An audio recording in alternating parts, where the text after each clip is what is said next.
శ్రీ గణేశాయ నమః. శ్రీ సరస్వత్యై నమః. శ్రీ గురుభ్యో నమః.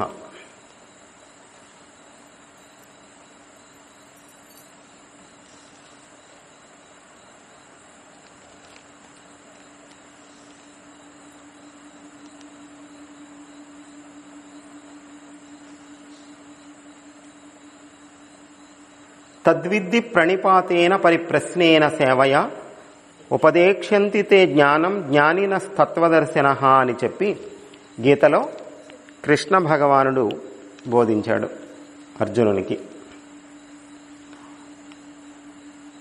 ఈ విషయాన్ని వేదసారములైనటువంటి ఉపనిషత్తులన్నింటిలో కూడా విస్తారంగా చెప్పబడి ఉంది అంటున్నారు. తత్వబోధ కోసం వేదాంత శాస్త్రాలు చాలా ఉన్నాయి. అటువంటి వేదాంత తత్వాన్ని పురాణాలలో సులభంగా అవగాహన చేసుకోవడం కోసం కథారూపంలో చెప్పారు. ఉపనిషత్తులంతా కూడా జ్ఞాన భాండాగారం. బ్రహ్మసూత్రాలు ఉపనిషత్తులు అనేటువంటివి. ఈ ఉపనిషత్తులు అనేటువంటివి వేదముల యొక్క చివరలు. వేదము యొక్క చివరలో ఉండేవి ఉపనిషత్తులు గనుక వాటిని వేదాంతము అంటారు. అనేక ఉపనిషత్తులు ఉన్నాయి. ఉపనిషత్తులన్నింటిలో కూడా మనకు ఆత్మతత్వము బోధించబడుతుంది. అటువంటి ఆత్మతత్వము కథల రూపంలో వినాలి, కథల రూపంలో అందించడం కోసం మళ్ళీ పురాణాలు అందించారు. భగవద్గీత, శివగీత, రామగీత ఇలాంటివన్నీ కూడా ఉన్నాయి. ఇవన్నీ కూడా మనకు తత్వాన్ని తెలియజేస్తూ ఉన్నాయి. ఈ గీతలను స్మృతులు అని చెబుతున్నారు. స్మృతి అంటే ఎవరైనా ఒక ఋషి నుంచో ఒక మహనీయుడి నుంచో వారు చెప్పినవన్నమాట. యాజ్ఞవల్క్య స్మృతి అంటారు. ఆ యాజ్ఞవల్క్య మహర్షి యొక్క ఆయన నుండి వెలువడినటువంటిది స్మృతి. ఆయన తెలుసుకున్నటువంటి, ఆయన అనుభవంలోకి వచ్చినటువంటి, ఆయన దర్శించినటువంటి తత్వాన్ని ఆవిష్కరించినప్పుడు దానిని వారి యొక్క స్మృతి అంటారు. అట్లా వేదాలలో చెప్పబడినటువంటి రహస్యార్థాన్ని అనాయాసంగా జనులు తెలుసుకోవడం కొరకు మహర్షులు సులభమైనటువంటి శైలిలో నిస్సంశయంగా విశాల భావాలతో అనేక స్మృతులను కూడా ఏర్పరిచారు. స్మృతులు,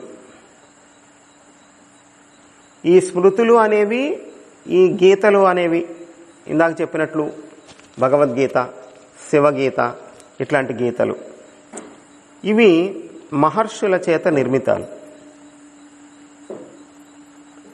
భగవద్గీత గురించి కూడా మనకు చెబుతూ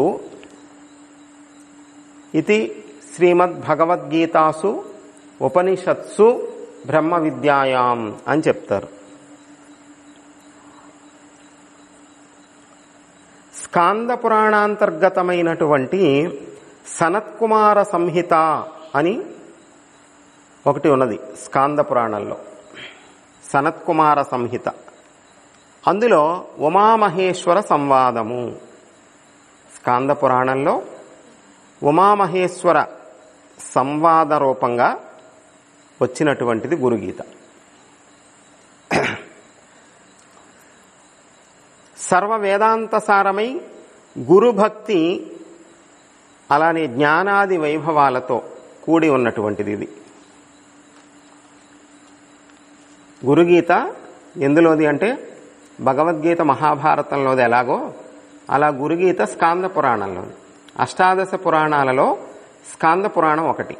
ఆ స్కాంద పురాణాంతర్గతంగా భగవద్గీత కృష్ణుడు అర్జునుడికి బోధించినట్లుగా ఈ ఉమామహేశ్వర సంవాదం పార్వతీదేవికి పరమేశ్వరుడు బోధించినటువంటిది ఈ గురుగీత. భగవద్గీత ఎక్కువ ప్రాచుర్యంలోకి వచ్చినట్లుగా గురుగీత ఎక్కువ మందికి తెలియదు, చాలామందికి తెలియదు. భరద్వాజ మాస్టర్ గారు కూడా ఏమంటారంటే, సాయి భక్తులకు గురు చరిత్ర, సాయి చరిత్ర, గురుగీత, గురుగీత, గురు చరిత్ర, సాయి చరిత్ర ఈ మూడు ప్రస్థానత్రయంలాగా భావించాలి అంటారు. ప్రస్థానత్రయము అనంటే భగవద్గీత, ఉపనిషత్తులు, బ్రహ్మసూత్రాలు.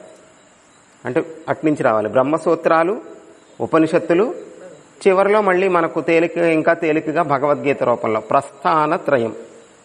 అంటే మనము ఏ విధమైనటువంటి గమ్యానికి చేరాలో అక్కడికి చేర్చగలిగినటువంటి జ్ఞానాన్ని అందించేవి ప్రస్థానం. ప్రస్థానం, మహాప్రస్థానం అంటారు ఎవరైనా మహాత్ములు సిద్ధి పొందినప్పుడు, మహాప్రస్థానం.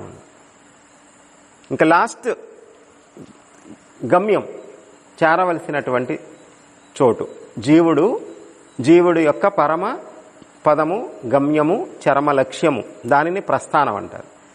అక్కడకు చేరాలి అంటే దానికి కావలసినటువంటి మనకు జ్ఞానాన్ని అందించేవి గనుక బ్రహ్మసూత్రాలను, ఉపనిషత్తులను, భగవద్గీత ఈ మూడింటిని ప్రస్థానత్రయం అని అంటారు. అలానే ఇక్కడ గురుగీత, గురు చరిత్ర, సాయి చరిత్ర అనేవి కూడా ప్రస్థానత్రయంలాగా భావించుకోవచ్చు అంటారు.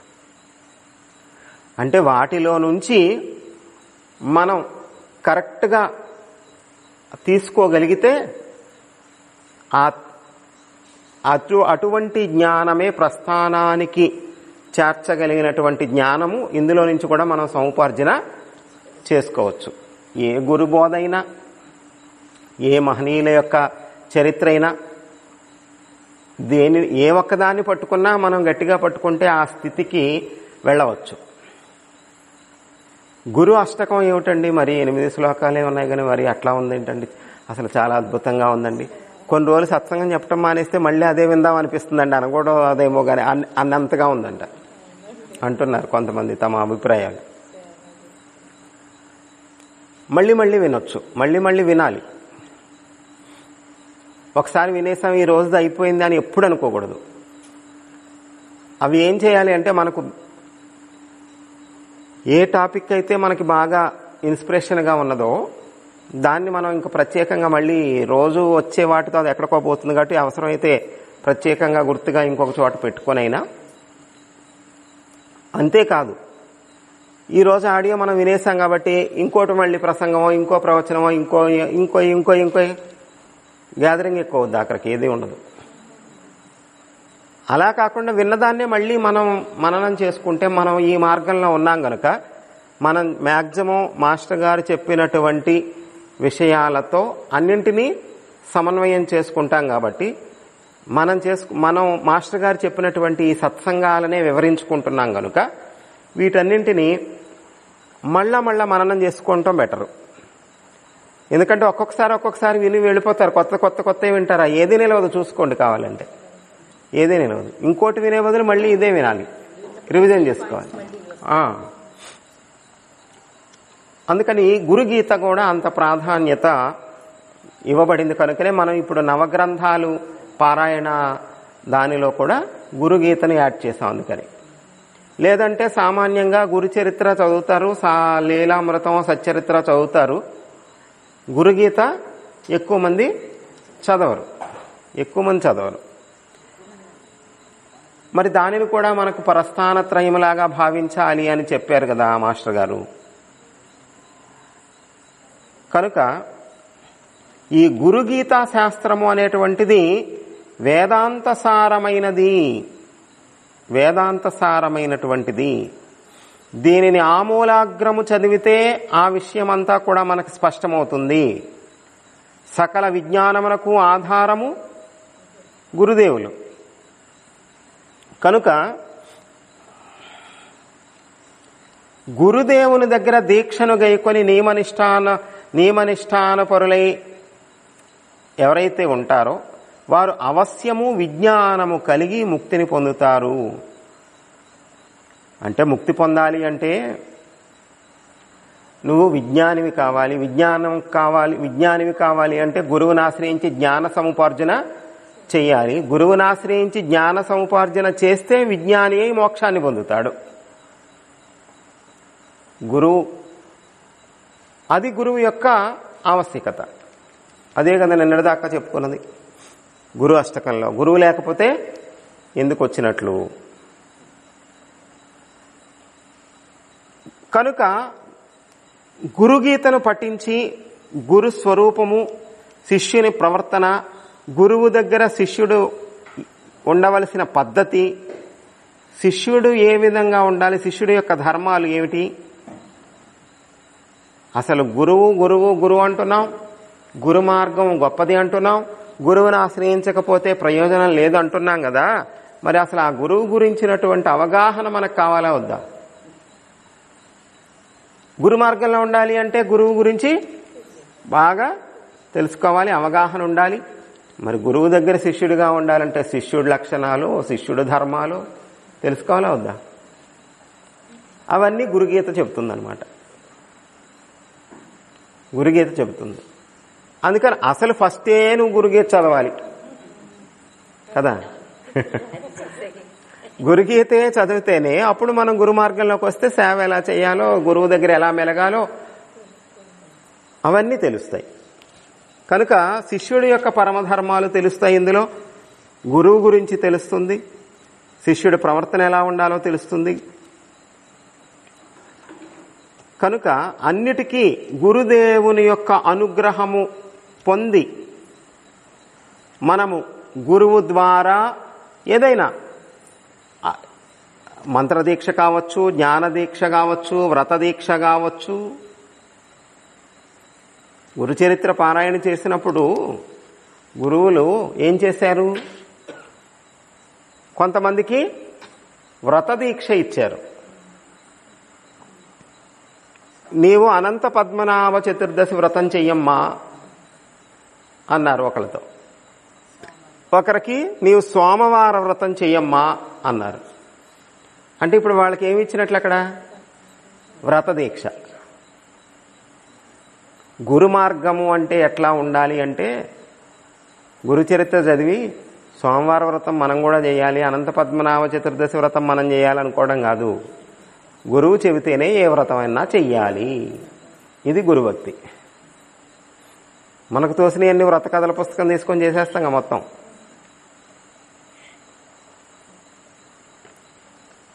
కనుక వ్రతదీక్ష ఇచ్చారు కొంతమందికి, కొంతమందికి మంత్రదీక్ష ఇచ్చారు,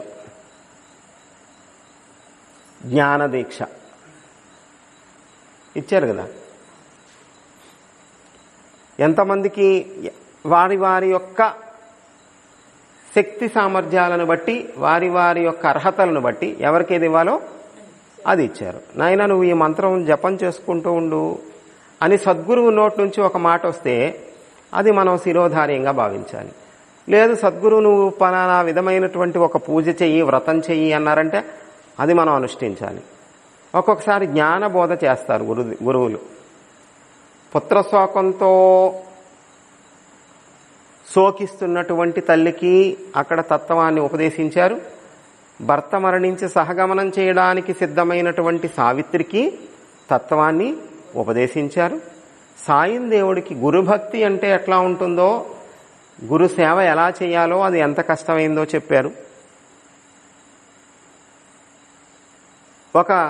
ఒకడికి పాపం ఎప్పుడు శ్రీశైలం వెళ్ళలేదు అంటే తంతుకుడిని శ్రీశైలం తీసుకువెళ్లారు. మరొకడిని త్రిస్థలి యాత్ర కాశీ, గయా, ప్రయాగ తీసుకువెళ్లారు. అంటే వాళ్ళ యొక్క భక్తిని మనం అక్కడ గమనించాలన్నమాట. ఒక్కసారి నీవు నా గురువు అని పాదాలు పట్టుకొని గురువుని ఆశ్రయిస్తే ఇక గురువు ఆజ్ఞ లేకుండా మనం ఇంకేమీ చేయకూడదు. నువ్వు చెప్తే చేస్తానయ్యా. మీరు తీసుకెళ్తా అన్నారు కాబట్టి నేను శ్రీశైలం వస్తాను స్వామి అన్నాడు కదా. అంటే గురుభక్తి ఎట్లా ఉండాలి? ఎలా ఉండాలి గురుభక్తి? గురువే సర్వస్వం, నీ పాదాలే నాకు శరణ్యం, నీ ఆజ్ఞయే నాకు శిరోధార్యం. అంత భక్తి ఉండాలి. అంత భక్తి ఉన్నప్పుడు గురువు మన సంస్కారాలకు తగినటువంటి సాధన విధానాన్ని మనకు బోధిస్తాడు, అందిస్తాడు. అందులో మనం ఏదో ఒక దాన్ని గైకొని మనం ఆ విధంగా అనుసరిస్తే మన జీవితం మనం పరమపదానికి చేరుకుంటాము, గమ్యానికి చేరుకుంటాము అని గురుగీతలో ముఖ్యంగా ఇవన్నీ ప్రతిపాదించబడతాయి. గురుగీతలో అటువంటి దీక్షా స్వరూపం ఎట్లా ఉంటుందో గురుదీక్ష అనేది చెబుతాడు. గురుగీత చెప్పుకోవడానికి ముందునే గురు అష్టకం చెప్పుకోవాలి అన్న ఆలోచనతోనే గురు అష్టకం చెప్పాం. గురు అష్టకం సింపుల్గా గురువుని ఆశ్రయించకపోతే ఏమి ప్రయోజనం లేదు, ఏమి ప్రయోజనం లేదని చెప్పింది కదా. చెప్పినప్పుడు నెక్స్ట్ ఏమిటి? గురువుని ఆశ్రయించకపోతే ప్రయోజనం లేదంటున్నారు కదండి. గురువు అంటే ఎవరు? గురువు యొక్క శక్తి ఏమిటి? గురువు యొక్క సామర్థ్యం ఏమిటి? గురువు యొక్క ప్రతిభ ఏమిటి? ఆయన గొప్పతనం ఏమిటి? ఎవరిని గురువు అనుకోవాలి? గురువు అంటే ఎట్లా ఉంటాడు?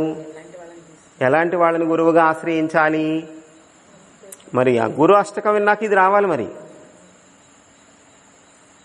గురువు లేకపోతే ప్రయోజనం లేదు, ప్రయోజనం లేదు, ప్రయోజనం లేదన్నారు కాబట్టి ఇప్పుడు నాకు గురువు ఎవరు? నాకు గురువు ఉన్నారా లేదా? ఇవన్నీ తెలుసుకోవాలి అంటే ఇప్పుడు గురు గీతలోకి మనం ప్రవేశించాలి. దీయతే విమలం జ్ఞానం క్షీయతే కర్మవాసన తేన దీక్షేతి ప్రోక్త. ఏదైతే సకల కర్మలను నశింపజేసి నిర్మలమైన జ్ఞానము ప్రసాదించగలుగుచున్నదో అది దీక్ష. దీక్ష అనేది కూడా ఇప్పుడు ఒక తంతు అయిపోయింది. తంతు ఏదో ఒక రోజు వస్తేనండి మేము పలానా రోజు ఇంతమందికి అవకాశం ఉంటుంది, ఇంత కట్టాలి అని శక్తిపాతం చేస్తామని మనోడు బాగానే లాగాడు. కోట్లు గుండు బస్ శక్తిపాతం అంటే వెళ్ళిపోతారు జనం. మంచి ఆకర్షణగా మేకప్ వేసుకుని మరి కూర్చుంటాడేమో.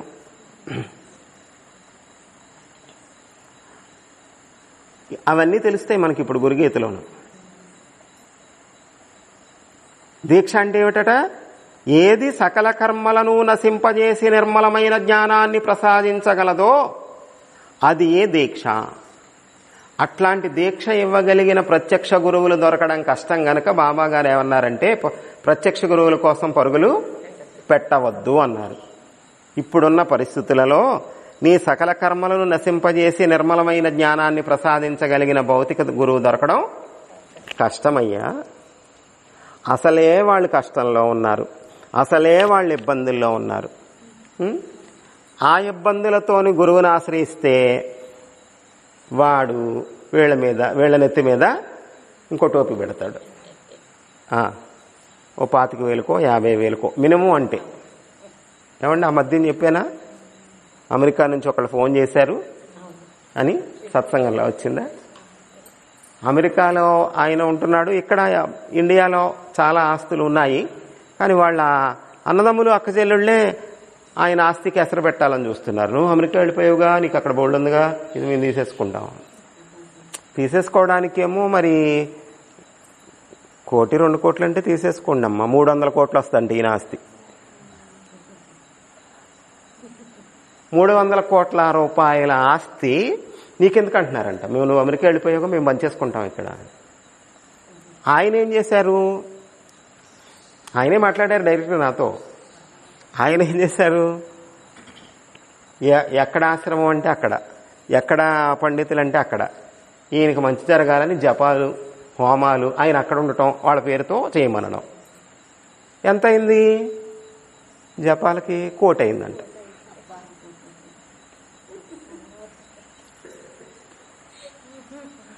స్లాబ్ వేసి గోపురం కట్టుకుందాం కదండి మనం చక్కగా. 1 కోటి రూపాయలు అయిందంట. మీరు ఎప్పుడైనా ఒకటే గుర్తుపెట్టుకోండి, మీరు ఏదైనా చేస్తాను అంటే మీరు ఏదైనా సొంతంగా చేసుకునేదానికి మేము ఏదైనా చెప్పమంటే చెప్తాము. ఇంకెప్పుడు ఎక్కడ డబ్బులు ఖర్చు పెట్టి మీకు ఏదో మంచి జరిగిపోతుంది అని నమ్మి మాత్రం 1 రూపాయి కూడా ఖర్చు పెట్టకండి అని చెప్పే ఫస్ట్ సలహా.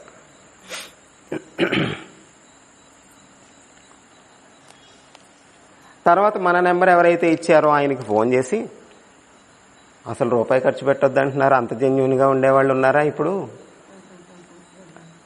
కనీసం ఏదో ఒకటి ఏదైనా ఆశ్రమంలో ఏదన్నా చేస్తారేమో మన పేరుతో. ఒకరోజు ప్రసాదమో పల్లకి ఉత్సవం అక్కడ ఏముంటాయో మాకు తెలియదు కదా అంటే పల్లకి ఉత్సవం చేయమన్నారు ఒకరోజు అని. ఎంత ఇవ్వాలి ఏంటండి? ఎంతైనా ఇవ్వచ్చు, మీ ఇష్టం. 1000 రూపాయలు పల్లకి సేవకు పోను ప్రసాదం కోసం అంటే 1000 రూపాయలు 1000 రూపాయలు 1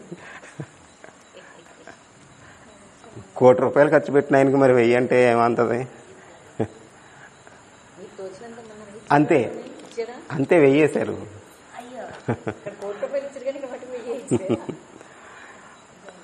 అందుకని దీక్ష అంటే ఏమిటి? నీ కర్మలను నశింపజేసి నీకు నిర్మలమైన జ్ఞానాన్ని ప్రసాదించాలి దీక్ష అంటే. మన కర్మలన్నీ నశించిపోవడానికి గురువు ఏం చేస్తాడు? ముందు ఒక కర్మ ఉంది, మనం గురువుని ఆశ్రయించినప్పుడు గురువు ఏం చేస్తాడండి? మన యొక్క అనేక జన్మల పూర్వాపరాలన్నీ పరిశీలన చేస్తారు. పరిశీలన చేసినప్పుడు ఎలా ఉంటుంది? నిజంగా గురువుని ఆశ్రయిస్తే ఇంకా ఆయన ఏం చెప్తే అదే చేయాలి. ఒక గురువు గారు ఉన్నట్ట, ఆయనను ఎప్పటి నుంచో ఒక ధనవంతుడు ఆహ్వానిస్తున్నాడు. వస్తున్నాడు, వెళ్తున్నాడు ఆశ్రమానికి. చివరికి ఆయన ఏం చెప్పారు అంటే, నేను వస్తాను అంటే, నేను రావాలి అంటే నేను చెప్పినట్టుగా నువ్వు చేస్తావా అన్నట్ట. చేస్తాను స్వామి, ఖచ్చితంగా చేస్తాను. మీరు వస్తే ఇంకంతకన్నా నాకు కావాల్సిందే ఉంది. ఎంతో కాలంగా మీ రాక కోసం మేము ఆసక్తితో ఎదురు చూస్తున్నాము. అయితే ఒక కొత్త ఇల్లు కట్టించు అన్నట్టు. ఒక కొత్త ఇల్లు కట్టించిన తర్వాత అందులో ఏ ఒక్కటి కూడా పాత వస్తువు లేకుండా అన్ని కొత్త వస్తువులు పెట్టు అన్నట్ట. అన్ని పెట్టి అన్ని ఏర్పాట్లు చేశాడు. ధనవంతుడు కదా, పేదవాడికి అయితే గురువు అట్లా చెప్పడు, ఆయన ధనవంతుడు. అన్ని కొత్త ఇల్లు కట్టి అన్ని ఏర్పాట్లు చేసి అంతా అయిపోయిన తర్వాత ఒక శుభముహూర్తంలో అక్కడ ఆ గురువు గారిని ఆహ్వానించి తీసుకొని వెళ్తున్నారు. వాళ్ళు ఎప్పుడూ ఉండే ఇల్లు ఉంది కదా, ఇంకా ఆ రోజు ఆ ఇంట్లో ఎవరు లేరు. ఇప్పుడు కొత్తగా కట్టిన ఇంట్లో గురువు గారిని తీసుకొచ్చి ఆ రోజు అక్కడ గురువు గారికి పాద పూజ, సత్సంగం అక్కడంతా జరుగుతూ ఉంది. వాళ్ళ పాత ఇంటి మీద పిడుగుపడింది. వాళ్ళు ఎప్పుడూ ఉండే ఇంటి మీద పిడుగుపడింది. వీళ్ళంతా ఎక్కడున్నారు? ఈ ఇల్లు నా కోసం కాదయ్యా, ఇప్పుడు నీకున్నటువంటి ఆ పిడుగుపడి అక్కడ అన్నీ నశించిపోయేదానికి ముందే నీ కోసం ఇక్కడ ఏర్పాట్లు చేయించాను, నా కోసం కాదు అన్నారు. ఇది నీ కోసమే అన్నారు. అంటే సద్గురువు యొక్క పరిస్థితి వేరుగా ఉంటుంది. సద్గురువు యొక్క, అందుకనే అసలు ఆయన సద్గురువా? మన కర్మలు నశింపజేసి మనకు జ్ఞానాన్ని ప్రసాదించగలడా, లేకపోతే ఇంకా మనకేమైనా క్షవరం చేస్తాడా? ఇది నీకు తెలియకపోతే ఏం చేస్తాం? మోసపోతాం. మనకి విషయం సబ్జెక్ట్ అర్థం కాలేదనుకోండి, మనం దిగిన గోతులోనే మళ్ళీ అందరినీ దింపుతాం. మనం దిగిన గోతులోనే అందరినీ దింపుతాం. అందుకని గురువు పట్ల ఎంత, గురువుని ఆశ్రయించాలి అంటే గురువు పట్ల నీకు ఎంత అవగాహన ఉండాలి. పొలంలో విత్తనాలు జల్లుతున్నారు అంటే ఆ విత్తనాలు ఏ కంపెనీ తీసుకోవాలి, ఏ మందు తీసుకోవాలి, ఏ బ్రాండ్ తీసుకోవాలి అన్నీ చూసుకుంటారా చూసుకోరా? అట్లా కనుక తద్విజ్ఞానార్థం స గురుమేవాభిగచ్చేత్ సమిత్పాణి శ్రోత్రియం బ్రహ్మనిష్టం. ముండకోపనిషత్తులో ఏం చెప్తున్నారయ్యా అనంటే,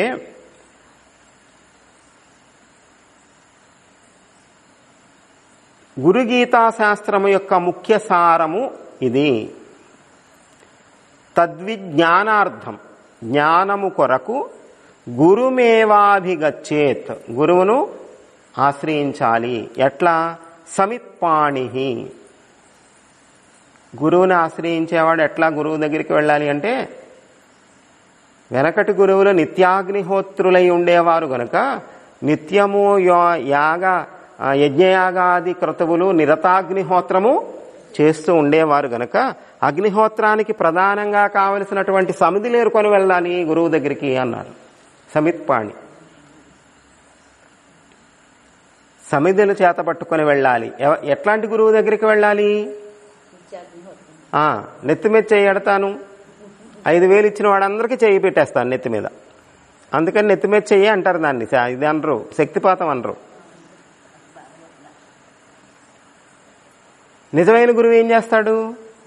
బాగా పరిశీలన చేసి పరీక్షించి అప్పుడు ఇందాక చెప్పినట్లు అది మంత్రదీక్ష కావచ్చు, లేకపోతే వ్రత దీక్ష కావచ్చు, జ్ఞాన దీక్ష కావచ్చు. ఎవరి అర్హతలను బట్టి వాడికి ఎప్పుడు ఇస్తాడు? ఫీజు కట్టిన వాళ్ళందరికీ ఎవరు? అక్కడ అసలు నో ఫీజు, పరీక్ష పెడతాడు. నీకు దీక్ష కావాలనైనా జాయిన్ అవ్వు, ఆశ్రమంలో ఉండు, నువ్వు సేవ చెయ్యి. నీకు ఒక్కొక్క వచ్చిన వాళ్ళందరికీ తలా పని చెప్తారు. ఇదిగో మా అరుణి బైదిలో ఉపమన్యం ఉన్నప్పుడు తలా పని చెప్పినట్టు తలా పని చెప్తా ఉంటే ఎవరి పని వాళ్ళు చేస్తూ ఉంటారు కదా. వాళ్ళు చేసే పనిని బట్టి వాళ్ళ మానసిక స్థితి పరిపక్వత ఎట్లా ఉన్నాయో గుర్తించి అప్పుడు వాళ్ళకి తగిన ఉపదేశము ఇవ్వబడేది. ఆశ్రమంలో ఉండు, నువ్వు సేవ చెయ్యి, నీకు ఒక్కొక్క వచ్చిన వాళ్ళందరికీ తలా పని చెప్తారు. ఇదిగో మా అరుణి బైదిలో ఉపమన్యం ఉన్నప్పుడు తలా పని చెప్పినట్టు తలా పని చెప్తా ఉంటే ఎవరి పని వాళ్ళు చేస్తూ ఉంటారు కదా. వాళ్ళు చేసే పనిని బట్టి వాళ్ళ మానసిక స్థితి పరిపక్వత ఎట్లా ఉన్నాయో గుర్తించి అప్పుడు వాళ్ళకి తగిన ఉపదేశము ఇవ్వబడేది.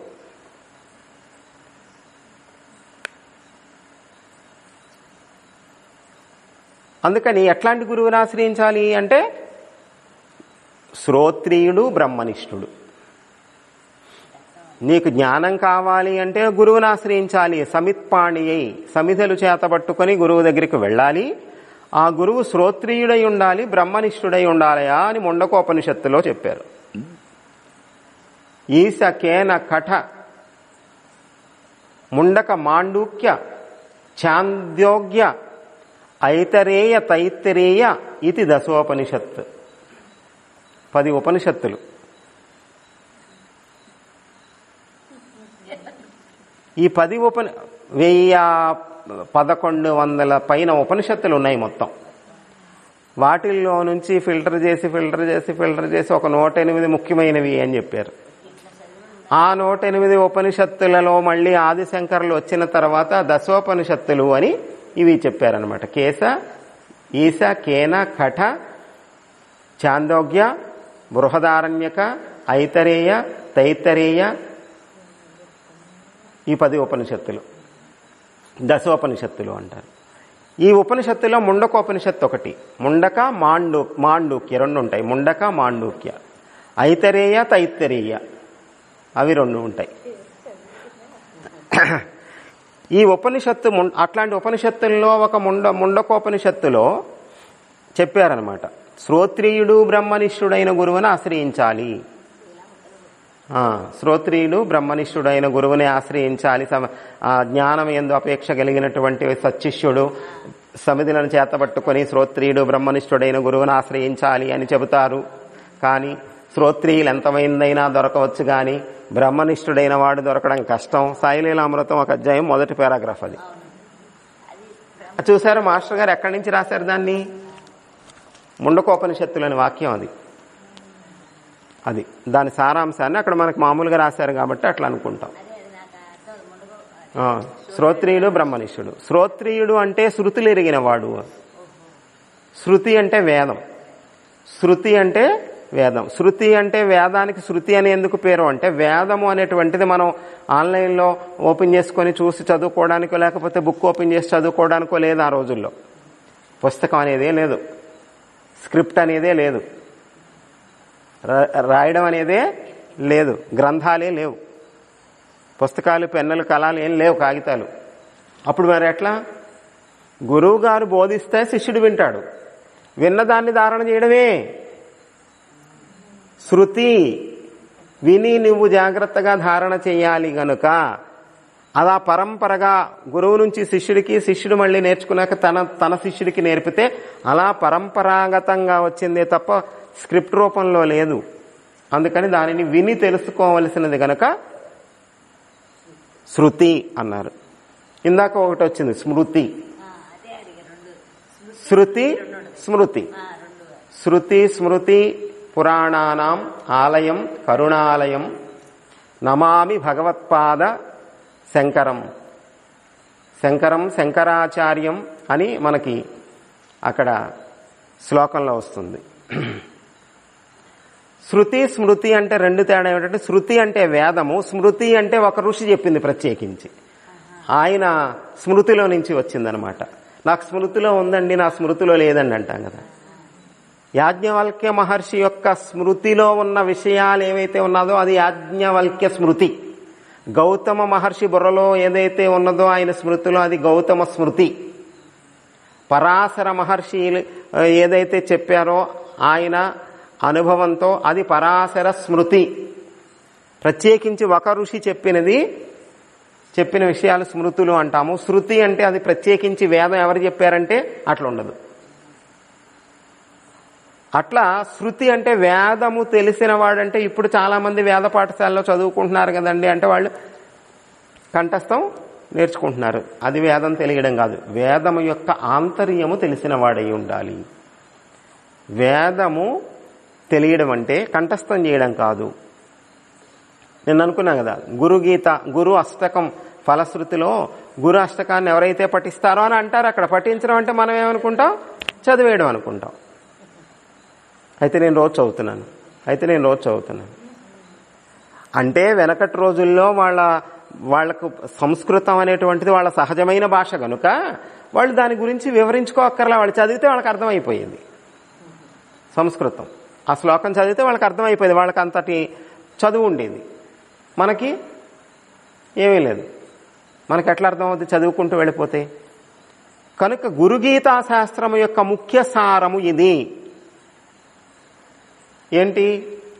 నీకు బ్రహ్మజ్ఞానము కావాలి అంటే తద్విజ్ఞానార్థం, జ్ఞానము కోసము నువ్వు గురుమేవాభిగచ్చేత్ సమిత్పాణి. ఎలాంటి గురువు? శ్రోత్రియం బ్రహ్మనిష్టం. శ్రోత్రియం అంటే శృతులు ఎరిగినవాడు. బ్రహ్మనిష్ఠుడంటే తానే పరబ్రహ్మ స్వరూపమని అనుభవపూర్వకముగా తెలుసుకొని ఎప్పుడు పరబ్రహ్మ స్థితిలో ఉండేవాడు. తాను ఏ విధంగా కూడా దేహస్పృహ లేనివాడు. దేహము నేను అనుకుంటే మనకి ఆయనకి తేడా ఏమిటి? ఆయన నేనే పరబ్రహ్మాన్ని అని తెలుసుకున్నవాడై ఉండాలి బ్రహ్మనిష్ఠుడు. ఎప్పుడు ఆ స్థితిలోనే ఉండాలి. నిష్ఠుడు నిష్ఠ అంటే ఏమిటి? మళ్ళీ ఎప్పుడు అదే స్థితిలో ఉండడం బ్రహ్మనిష్ఠ. అలాంటి వాడైతే నీవు ఉద్ధరించబడతావు. అలాంటి వాడిని ఆశ్రయిస్తే నీకు జ్ఞానం కలుగుతుంది. అలాంటి వాడిని ఆశ్రయిస్తే మన సంస్కారానికి తగినదేదో తెలుసుకొని ఆయన బోధిస్తాడు. అంతటి శ్రోత్రియుడు బ్రహ్మనిష్ఠుడు కాకపోతే గురువు ఏం చేస్తాడు? ఊరికే గురువు అన్న పేరెందుకు? నామకే వాసు గురువు ఎందుకు? అందుకని అట్లా నామమాత్రంగా గురువులమని చెప్పుకుంటూ పేరు ప్రఖ్యాతల కోసము, కీర్తి కోసము, ధన సంపాద కోసము శిష్య సేకరణ చేసుకునేటువంటి వాళ్ళు కాదు నిషిద్ధ గురువులు వాళ్ళు. ఇప్పుడు పలానా వాళ్ళని పొగిడితే వాళ్ళు చాలా గొప్పవాళ్ళు, సంపన్నులు, అధికారులు కనుక వాళ్ళని ప్రత్యేకించి ఆహ్వానించి శాలువాగా పక్కన కూర్చోబెడితే వాడు గురువు గారికి ఏది కావాలంటే అది ఇస్తానన్నప్పుడు చక్కగా వాడు కాకాబట్టాడు అనుకోండి, అది ఎట్లా అవుతుంది గురుతత్వం? కనుక బిధ్యతే హృదయ గ్రంథి ఛిద్యంతే సర్వ సంశయా క్షీయంతే సర్వకర్మాణి గురోః కరుణయా శివే. గురుదేవుని అనుగ్రహము ఏ విధముగా అయినా సరే సంపాదించవలెను. మన లక్ష్యం ఏంటంటే గురు అనుగ్రహానికి నేను పాత్రుడిని కావలను. నువ్వు ఎట్లా చేస్తావో చెయ్యి, గురు కృప పొందాలి. ఈ ప్రకారము ఈ గురు గీతా శాస్త్రము మహాపవిత్రమై సకల శాస్త్రసారమై ముక్తిదాయకమై ఉన్నది. దీనిని గురించి విస్తరింప పని లేదు. పఠిస్తే అన్ని విషయాలు విశదమవుతాయి. గనుక మీకు ఇప్పుడు తినబోతూ రుచెందుకని వివరంగా ఇంకా అంతకన్నా చెప్పక్కర్లేదు. మీరు పఠించండి, వినండి, శ్రవణం చేసి చక్కగా ఆలకించి తెలుసుకోండి. ఈ గురుగీతా శాస్త్రానికి అనేక రకాలైనటువంటి వ్యాఖ్యానాలున్నాయి.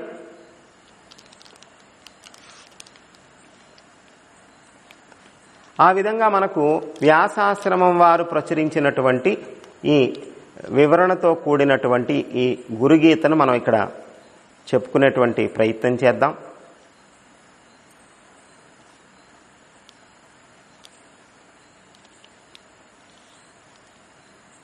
సద్గురువు యొక్క కృపా కటాక్షముల చేత సకలము సిద్ధిస్తాయి. వేరుగా చెప్పేటువంటి అవసరం లేదు.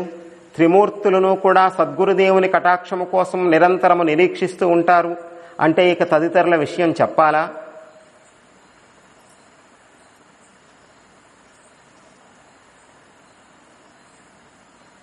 కనుక త్రిమూర్తులైనటువంటి వారు కూడా గురుకృప పొందాలనుకుంటారంటే, గురు కటాక్షం కోసం పాత్రలు అవ్వాలని నిరీక్షిస్తారంటే ఇక సామాన్య మానవుల సంగతి ఏమిటయా? గురుదేవులను, అట్లాంటి సద్గురువుని మనం ఏమని కొనియాడగలము? దేవతలు కోపగించినా గురువు రక్షించగలడట. గురువే కోపగిస్తే దేవతలు ఎవరు కూడా వాళ్ళ జోలి తీరంట. అది గురువు యొక్క గొప్పతనం. అట్లాంటి గురువుని ఏమని మనం పొగడగలం? ఈ భౌతిక జీవనమును, కేవల ఆత్మజ్ఞాన ప్రాప్తిని, పరాపర విద్యలను సద్గురు పరమాత్మదేవులే ప్రత్యక్షముగా మనకు అందిస్తూ ఉన్నారు. నువ్వు సద్గురువుని ఎప్పుడైతే ఆశ్రయిస్తావో నీకు ఇహపరాలు రెండు కూడా శ్రేయస్కరమవుతాయి. అందుకనే ఏమంటున్నారు? భౌతిక జీవనమును, ఆత్మజ్ఞాన ప్రాప్తిని రెండింటినీ కూడా నీకు ప్రత్యక్షముగా ఇవ్వగలిగిన వారే సద్గురువులు. లౌకిక జీవితానికి కూడా మనం నిత్య జీవితంలో ఎట్లా ఉండాలి,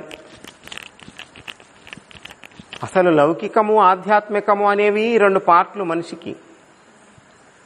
దేహంలో కుడి పార్శ్వము, ఎడమ పార్శ్వము, కుడి ఎడమ రెండు ఉన్నాయి కదా. రెండు ఉన్నాయంటే రెండు దేహాలు ఉన్నాయా? ఒకే దేహంలో రెండు పార్ట్లు, మొత్తం ఏకంగానే ఉంది. మనం ఏం వ్యవహారానికి కుడి ఎడమ అంటున్నాం కానీ మొత్తం అది కలిసే ఉన్నది కదా, విడదీయటానికి కుదరదు కదా. రెండైతే ఒక భాగం పనిలోకి వెళ్ళి ఒక భాగం సేవ చేయొచ్చు, లేదు కదా, అప్పుడు గొడవ ఉండదు శుభ్రంగా. అట్లానే జీవితము అంటే లౌకికము ఆధ్యాత్మికము కలిపి మొత్తం టోటల్ జీవితం ఒకటేనండి. రెండింటినీ బ్యాలెన్స్ చేసుకోవాలి, కుడి ఎడమ. ఈ పూటకు కుడివైపు స్నానం చేద్దాం, మరునాటికి ఎడం పక్కన చేద్దాం, కుదురుతుందా? కుడి ఎడమని రెండు అంటున్నాం కాబట్టి కుదరదు కదా. కుడివైపు తిందాం, ఎడమవైపు ప్రాణం బాగోలేదు, కుదరదు కదా. పడుకుంటే మొత్తం బాడీ పడుకోవాలి కానీ కుడి పక్క పడుకోవడం, ఎడం పక్క లేవడం అట్లా ఉండదు కదా. అలానే లౌకికము ఆధ్యాత్మికము అనేటువంటి రెండింటినీ సమన్వయం చేసుకున్న వాడి జీవితమే పరిపూర్ణ జీవితం. కనుక పరాపర విద్యలను గురుదేవులే మనకు ప్రసాదిస్తారు. పరా విద్య, అపర విద్య, లౌకికము ఆధ్యాత్మికము. కనుక సద్గురుమూర్తి యొక్క కృపాసారము అపారము, సర్వజన ఉద్ధారణ దక్షము, సర్వజనోద్ధరణ దక్షము.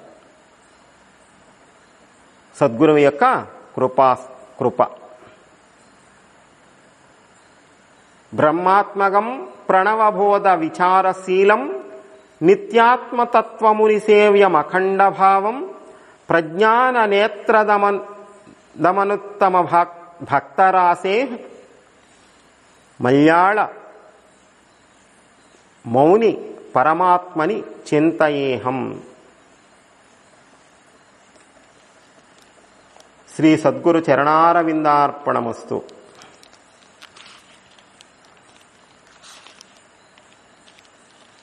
గురుగీత అనేటువంటిది స్కాంద పురాణంలో శివపార్వతుల సంవాదంగా వచ్చినదని, గురువు గురించి మనకు చక్కని అవగాహన, శిష్యుడి గురించి కూడా అవగాహన కలిగించేటువంటి గురుగీతను గురుభక్తులందరూ తప్పకుండా శ్రవణం చేయవలెనని, లేదంటే మనకు గురుతత్వము తెలియదని, శిష్యుడిగా మనం ఎలా ఉండాలో కూడా తెలియదని చెబుతూ ఉన్నారు.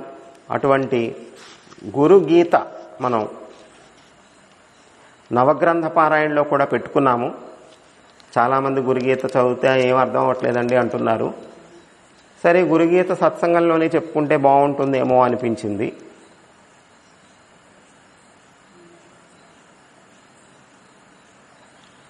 అటువంటి గురుగీతను మనం ప్రారంభం చేసుకుందాం. దానికి ముందు మాట చెప్పుకున్నాం. లోకంలో ప్రతి ప్రాణి సుఖం మే భూయాత్ దుఃఖం మే నస్యాత్ అనుకుంటాయి. సుఖం మే భూయాత్, సుఖం కావాలి. దుఃఖం మే నస్యాత్, దుఃఖం కావాలని ఎవరు కోరుకోరు కదా. సుఖం కావాలి, దుఃఖం వద్దు. కానీ చిత్రం ఏమిటంటే, ఏది దుఃఖమో ఏది సుఖమో, దేని వలన దుఃఖము తొలగి సుఖము లభిస్తుందో మాత్రం తెలియదు. సుఖం కావాలి అనుకుంటాడు, సంతోషం కావాలనుకుంటాడు, ఆనందం కావాలనుకుంటాడు. కావాలనుకొని దుఃఖం తెచ్చుకునే వాటన్నిటి చుట్టూ తిరుగుతాడు.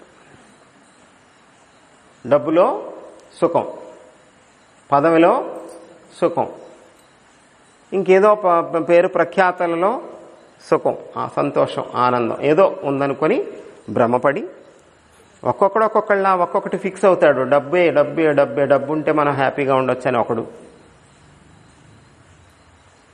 పదవుల ద్వారా అని ఒకడు, ఇంకేదో పేరు ప్రఖ్యాతల ద్వారా అని ఒకడు. వాడు అనుకొని మొత్తం మీద ముగ్గురు మూడిటి కోసం పరుగులు పెడుతున్నారు. కానీ ముగ్గురి ఆశయం ఏమిటి? ముగ్గురికి కావాల్సింది ఏమిటి? సుఖం, సంతోషం, ఆనందం, ఇవే కావాలి. కానీ అవి ఎక్కడి నుంచి వస్తాయి అన్న విషయములో స్పష్టత లేదు, పొరపాటు పడుతున్నాడు. అదే మాస్టర్ గారు చెప్పేది. ప్రతివాడికి ముఖ్యమైన మౌలిక అంశాలు మూడు: తృప్తి, శాంతి, ఆనందము. తృప్తి, శాంతి, ఆనందం అనేది ఎక్కడి నుంచి వస్తుంది? తృప్తి, శాంతి, ఆనందం అంటే బాగా బంగారం, ఆభరణాలు అన్ని పెట్టుకుంటే వస్తుందా? అన్ని పెట్టుకొని చూడండి, చూద్దాం. ఒకరోజు ఎవరైనా అరువు తెచ్చాను ఇస్తా, ఎవరన్నా తలకాయ పగల కూడా పట్టుకుపోతారేమో, పొడిసేస్తారేమో, చంపేస్తారేమో. ఇవన్నీ ఇన్ని పెట్టుకున్నాక ఏముంటుందండి? అవునా? సుఖం ఉందా అందులో? లేదు కదా. అట్లా ఏదైనా అంతే. పదవి పదవి పదవి అని పదవి వచ్చింది, ఇప్పుడు ఏమవుతుంది? ఎలక్షన్ అయ్యి అప్పుడే 2.5 ఏళ్ళు అయిపోయిందా, 3 ఏళ్ళు అయిపోయిందా? ఇంకో 2 ఏళ్ళు అయితే మళ్ళీ మనం వస్తామో రామో. ఇప్పుడు ఈ పదవిలో వాడు హాయిగా ఉన్నాడా? లేడు. ఆనందంగా ఉన్నాడా? లేడు. అట్లా తృప్తి, శాంతి, ఆనందం ఎక్కడి నుంచి వస్తాయో తెలియదు. ఆనందం కావాలి అనుకుంటాడు, దుఃఖం ఉండకూడదు అనుకుంటాడు. కానీ దుఃఖాన్ని కలిగించే వాటినే పోగు చేసుకుంటాడు. దేని వలన దుఃఖం తొలగి సుఖం లభిస్తుందో ఆ మార్గాన్ని గుర్తించడం లేదు. జనన మరణ రూపమైన సంసారమే దుఃఖములలోకెల్లా మహాదుఃఖమని శాస్త్రాలు వర్ణిస్తున్నాయి. ఇట్టి మహాదుఃఖము తొలగవలయనన్నా అద్వైతాత్మజ్ఞానము ఆవశ్యకము. ఎక్కడి నుంచి వస్తుంది ఆనందం? దుఃఖం తొలగాలి అంటే అద్వైత ఆత్మజ్ఞానము.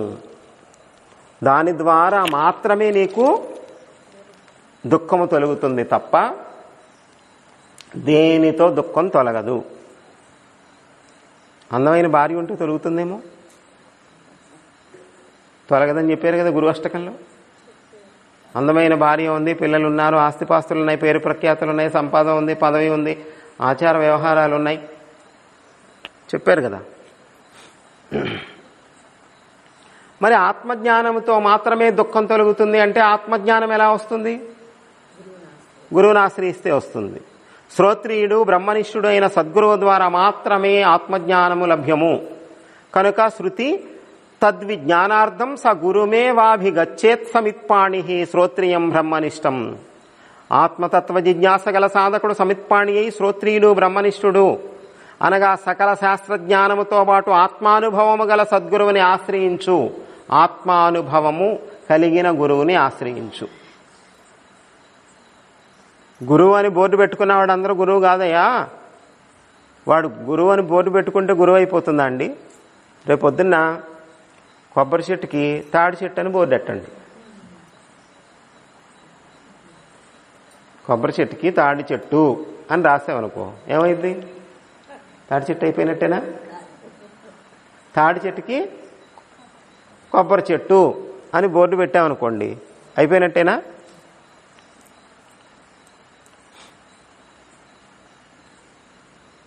మన హీరో గారు అట్లాంటి ఆయన పట్టుకొని అందరినీ అందులో ముంచిపోయాడు. మళ్ళీ అక్కడికే చేరినట్టున్నాడు. ఫోటో వచ్చింది ఈ మధ్యన ఒకటి ఎక్కడి నుంచో, అక్కడి నుంచే అక్కడే ఉంది, ఆ గ్రూప్లోనే ఉన్నాడు.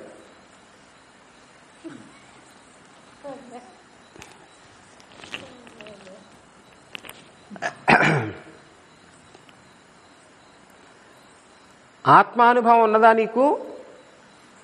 ఆత్మానుభవం ఏమండి? నవవ్యాకరణ పండితుడు హనుమంతుడు అని చెప్తున్నారు. హనుమంతుడు అంటే ఏమిటండి? కోతి కదా, కోతి నవవ్యాకరణ పండితుడు ఎలా అవుతుందని వాగాడు గుండుబాసు. అంటే ఇప్పటి వరకు చెప్పిన వాళ్ళందరూ పిచ్చోళ్ళు. హనుమంతుడు భవిష్యత్తు బ్రహ్మ అని చెప్పింది పిచ్చివాళ్ళు. అది జరిగిన తర్వాతే కొంచెం తగ్గింది. మరి గొడవకి వెళ్ళి పబ్లిక్గా రామాయణం కల్పితం, హనుమంతుడు కోతి.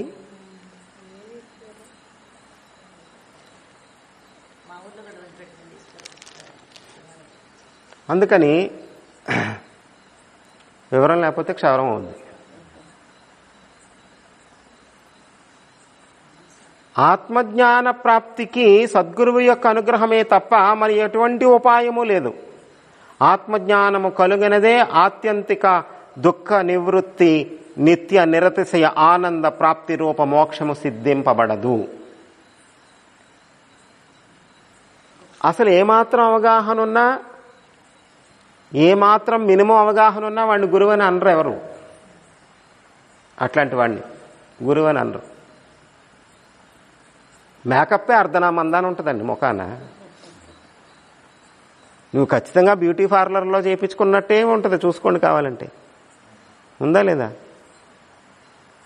ఆ సెట్టింగు, ఆ డ్రస్సు,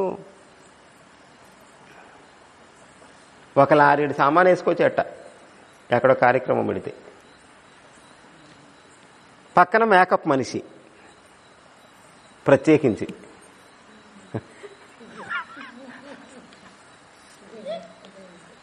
అనిపించుకోవడానికి ఆయనకి ఏమి బాధ లేదండి. అంటున్నా నీకు తలకాయ లేదు.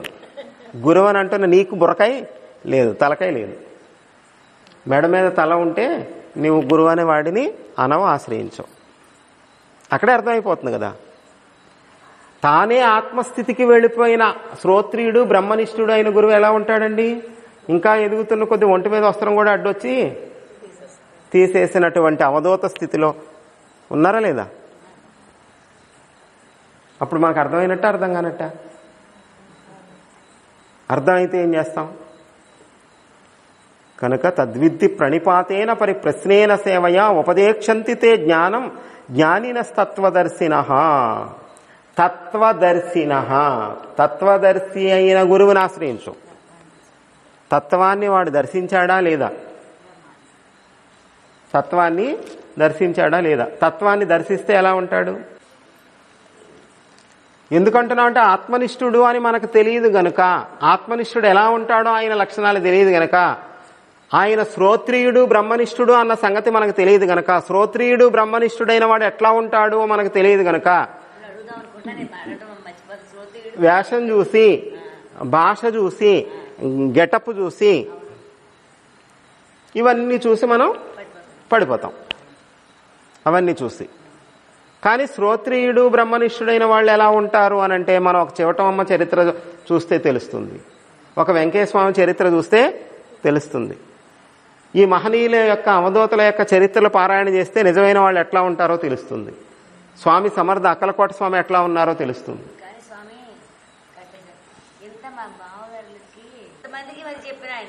శ్రోత్రియుడు బ్రహ్మనిష్ఠుడు ఎలా ఉంటాడో అన్నదానికి అక్కడ మనకు సాయిలీలామృతంలో అధ్యాయంలో అంతా బాబాగారి చర్యలన్నీ చూస్తే అర్థమవుతాయి అన్నమాట. నిజమైన శ్రోత్రియుడు బ్రహ్మనిష్ఠుడు ఎలా ఉంటారంటే ఇదిగో ఈ మహాత్ముల్లా ఉంటారు, ఇదిగో ఈ అవధూతల్లా ఉంటారు. అందుకని నువ్వు ఇవన్నీ చదివి తెలుసుకుంటే అర్థమవుతుంది. ఆ లక్షణాలను బట్టి మనం కొంత అంచనా వేసుకోవచ్చు అని. అట్లా మనకి గురుగీత కూడా మనకి ఏమిటి అంటే వీళ్ళు గురువా కాదా, శ్రోత్రియుడు బ్రహ్మనిష్ఠుడు అవునా కాదా అని మనం మొచ్చు చూసుకోవడానికి మనకి చేతనవుతుంది గురుగీత తెలుసుకుంటే. అందుకని గురుగీత ప్రస్థానత్రయంలో ఒకటిలాగా భావించమన్నారు మాస్టర్ గారు. అట్లాంటి గురుగీతను మనం నెమ్మదిగా ఒక్కొక్క రోజు కొన్ని శ్లోకాలు చొప్పున 3 అధ్యాయాలుగా ఉంటుంది గురుగీత. అది తెలుసుకునేటువంటి ప్రయత్నం చేద్దాం. ఈరోజు ముందు మాట ఇంట్రడక్షన్ చెప్పుకున్నాము. రేపటి నుంచి మనం మొదటి అధ్యాయం ప్రారంభం చేసుకోవచ్చు. ఓం పూర్ణమదః పూర్ణమిదం పూర్ణాత్ పూర్ణముదచ్యతే పూర్ణస్య పూర్ణమాదాయ పూర్ణమేవావశిష్యతే. ఓం శాంతి శాంతి శాంతి.